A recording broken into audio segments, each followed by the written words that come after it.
Mga idol, andito na kami ngayon sa Commonwealth Avenue. Walang traffic ngayon mga idol kasi linggo. Kaya konti lang yung mga sasakyan. Grabe ang tindi ng init. Kahit walang traffic mga idol, dapat mag-iingat pa rin tayo. Dahil hindi po natin masabi ang disgrasya. Kung ikaw ay maingat man, pero yung iba hindi po nag-iingat. Lagi po nating tatandaan, uuwi po tayo ng ligtas at may nag-aantay sa atin sa bahay.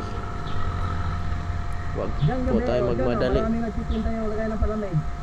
Kung may gustong Lagay mo ng palamig. Diyan yun kagabi. nagmamadali, edi paunahin mo na.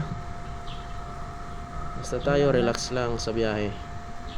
At least safety tayo makauwi sa bahay. Yung lagayan. Kaya ingat kayo mga idol, lalo na kayo pag nagmumotor kayo.